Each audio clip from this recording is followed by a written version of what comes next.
நீங்கள் பார்த்து கொண்டிருப்பது ஆம்ஸ்டாங் டிவி.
மகிழ்வை எல்லோரோடும் பகிர்ந்து கொள்வதற்கும் நாம் பகிர்ந்து கொள்வது மட்டுமல்ல, இந்த பேரணியின் வழியாக நாம் செல்லுகின்ற வழியெல்லாம் காரிருளில் இயேசு கிறிஸ்து இந்த உலகத்திலே ஒரு பேரொளியாக காரிருள் சூழ்ந்த பள்ளத்தாக்கிலே ஒரு இயேசு கிறிஸ்து.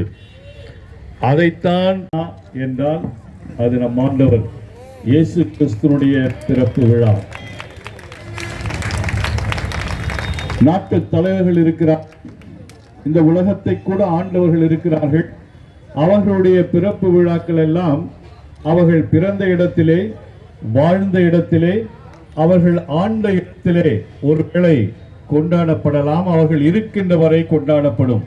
இருக்கிறார் பிறந்தவர் கோடி, வாழ்ந்தவர் கோடி, மக்கள் மனங்களில் வாழ்பவர் யார்? யார் சொன்னது? இந்த உலகத்திலே பிறந்தவர்கள் கோடி, வாழ்ந்தவர்கள் கோடி, ஆனால் மக்கள் மனங்களிலே இடம் பிடித்தவர்கள் யார்? அவர்கள்தான் காலாகாலமாக வாழ்ந்து கொண்டிருப்பார்கள். அப்படி என்றால் தலைவர்களுக்கெல்லாம் தலைவராக இந்த உலகத்திலே மீட்பராக பிறப்பெடுத்த அந்த இயேசு கிறிஸ்து நம்முடைய உள்ளங்களிலே பிறப்பாராக, நம்முடைய இல்லங்களிலே பிறப்பாராக, அவருடைய அந்த கொள்வதாக என்று கூறி வாய்ப்புக்கு மீண்டும் நன்றி கூறி விடைபெறுகிறேன். தந்தை மகன் தூயாவின் பெயராலே ஆண்டவராக இயேசு கிறிஸ்துவின் அருளும் கடவுளுடைய அன்பும் தூய ஆவியாரின் நட்புறவும் மன்னாடுவோமாக. எங்கள் தாயும் தந்தையுமாகிய அன்பு தெய்வமே இறைவா, இதோ இந்த மாலை பொழுதிலே நாங்கள் அனைவரும் ஒன்றாக கூடி உம்முடைய ஒரே திருமகனையே நீர் இந்த உலகத்திற்கு எங்களுடைய அரசராக அமைதியின் மண்ணீர் அனுப்பியமைக்காக நாங்கள் உமக்கு நன்றி கூறுகிறோம். எந்தெந்த கோணத்தெல்லாம் பார்த்தீங்கன்னா சிஏ பதிமூ அண்மையில் ஏற்பட்ட மத மாற்ற சட்டம், அதே மாதிரி கர சேவை, அதே போன்று பார்த்தீங்கன்னா எந்தெந்த கோணத்தெல்லாம் சிறுபான்மை மக்களுக்கு பங்கம் ஏற்படுத்த வேண்டுமோ அப்படிலாம் ஏற்படுத்தியிருக்கார். இருந்தாலும் அதையெல்லாம் மிஞ்சுகின்ற அளவிற்கு பாதுகாப்பு அரணாக நம்முடைய அரசு இருந்து கொண்டிருக்கிறது. ஆகவே ஒரு காலகட்டத்தில் ஜீசஸ் அவர்கள் சொன்னார், வருத்தப்பட்டு பாரம் சுமப்பவர்கள் யாராக இருந்தாலும் என்னிடத்தில் வாருங்கள், உங்களுக்கு இளைப்பாற இடம் தருகிறேன்.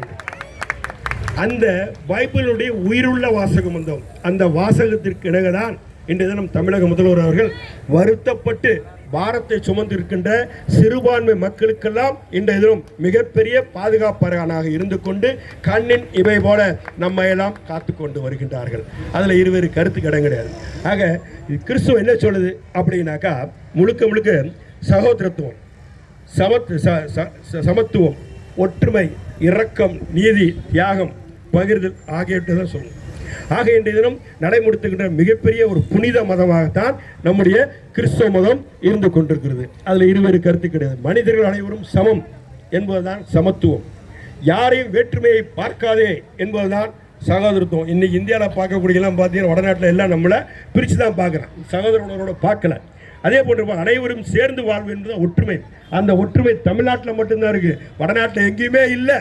அதற்கு காரணம் அந்த மேலே இருக்கக்கூடிய ஒரு சில அரசுகள் இன்றைய நம்ம நசுக்க பார்க்கின்ற காரணத்தால். அதே போன்று ஏழையின் மீது கருணை காட்டு என்பதுதான் இரக்கம். அநீதிக்கு எதிராக குரல் கொடு என்பதுதான் நீதி. மற்றவர்களுக்கு வாதாடு என்பதுதான் தியாகம். உன்னோடு இருப்பதை இல்லாதவர்களுக்கு கொடு என்பதுதான் பகிர்தல். அப்படிப்பட்ட இத்தகைய குணங்களை ஒவ்வொரு மனிதருக்கும் இருந்தால்தான் ஒரு நாடு சமத்துவ நாடாக அமைய முடியும்.